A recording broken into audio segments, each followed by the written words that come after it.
Les papes aussi ont des maîtresses. Tout de suite, voici l'histoire d'Alexandre VI, qui par ses liaisons avec de divines créatures choqua tout Rome et ébranla le monde chrétien.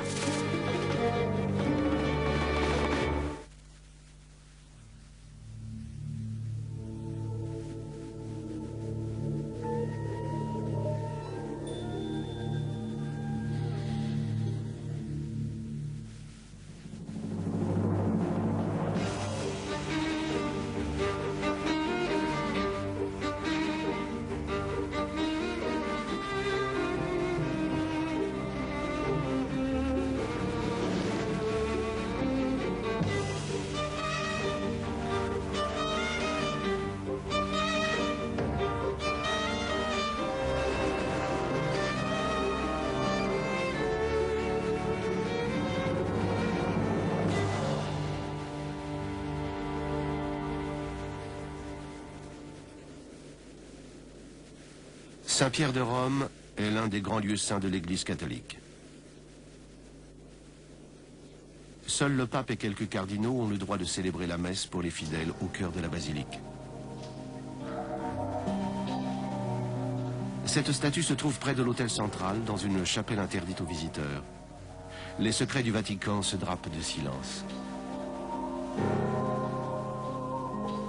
Cette femme, dont le visage est gravé dans la pierre pour l'éternité, a partagé le lit d'un pape. J'avais 15 ans quand on m'a permis d'aller à Rome pour la première fois. Je n'avais encore jamais quitté le château de ma famille à Capodimonte. Pour seule compagnie, j'avais de sots moutons et des chevaliers encore plus sots. Mon éducation tenait en une phrase. Cela ne convient pas à une Farnèse. La toute jeune Julie Farnèse fait son entrée dans la société romaine présentée par son frère Alexandre. Pour une oie blanche de la campagne, l'expérience est choquante.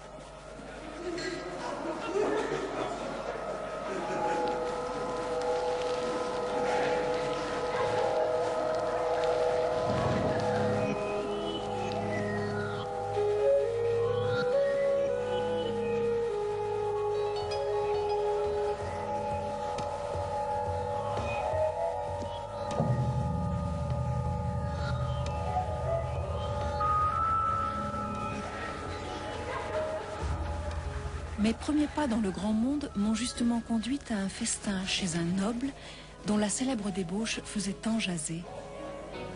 Julie, arrête tout de suite de regarder par là. C'est Vanozza, la maîtresse du cardinal, avec les 2 enfants qu'elle a eus de lui. Le cardinal ne semble guère s'en cacher. Tout le monde le sait. Personne ne le montre.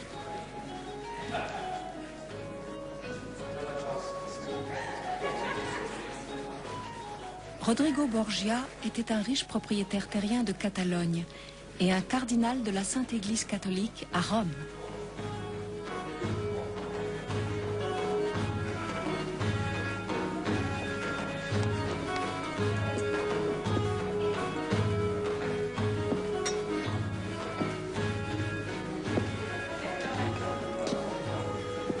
Bienvenue.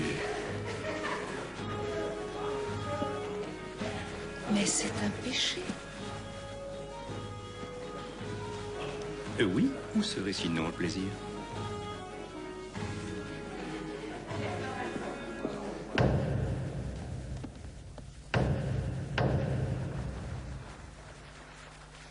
Le château isolé de Capodimonte, au nord de Rome, est la résidence de la famille de Julie et d'Alexandre.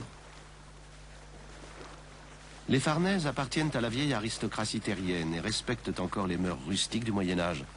Ces provinciaux sont attirés par Rome, le centre du pouvoir.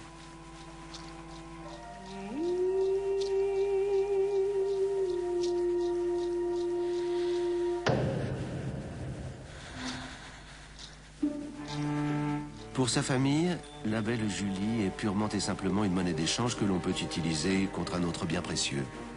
L'histoire de la jeune fille, qui est intimement liée à l'ascension des Farnèses, est figée dans cette mystérieuse statue. Une histoire qui aurait dû être oubliée à tout jamais. Elle commence lors d'une fête dépravée chez le cardinal Rodrigo Borgia. Ce que Julie ne sait pas, c'est qu'au milieu de toute cette luxure, son propre mariage a été arrangé.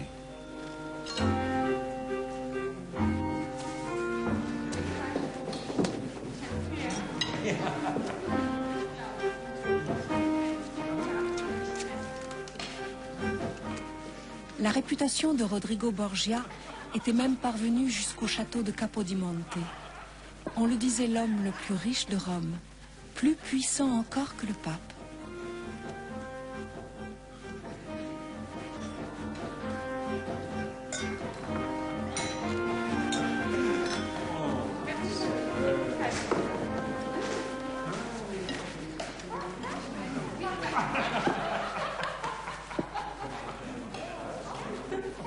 Qui est cet horrible borgne là-bas?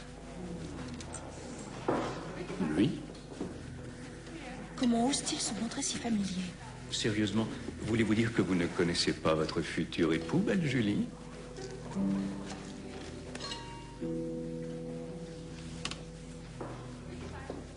Mais aurais-je trahi un secret de famille? Ne le prenez pas aussi mal. Le mariage ne sert en rien à l'amour. Qu'est-ce qui sert l'amour alors? Santé. Santé.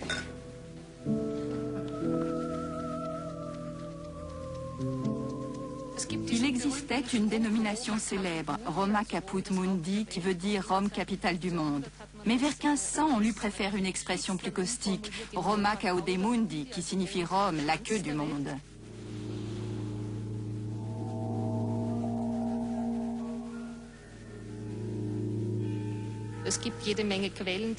De nombreuses sources rapportent qu'au XVe siècle, le concubinage chez les hommes d'église était très courant. Ils n'étaient pas mariés, mais ils vivaient presque maritalement. Selon d'autres sources, même dans les bâtiments du Vatican, des ecclésiastiques habitaient avec leurs concubines, ce qui a tout naturellement suscité de très vives critiques. Les détenteurs du pouvoir au Vatican décident alors de transférer leur résidence au château Saint-Ange. Protégés par les hauts murs de cette forteresse, les papes et les cardinaux mènent en secret une vie très séculière, malgré leurs hautes fonctions ecclésiastiques.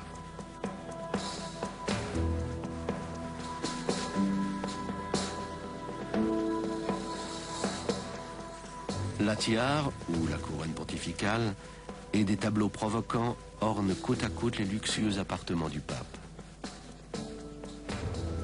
Aujourd'hui encore, ces représentations d'orgies et de belles femmes nues nous renvoient à la vie de débauche des papes. Leurs vœux de chasteté stricte ne les empêchaient pas d'avoir des aventures érotiques. Ainsi étaient-ils en phase avec l'esprit de leur temps, l'une des époques les plus ambiguës de l'histoire de l'humanité, la Renaissance.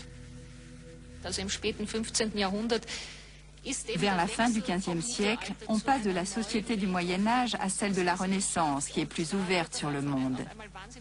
Et d'un seul coup, le champ des possibles s'élargit et rend accessible ce dont on n'aurait même pas osé rêver auparavant. Être très croyant, sans pour autant observer dans sa vie quotidienne ce que la foi ordonnait en apparence ou en réalité.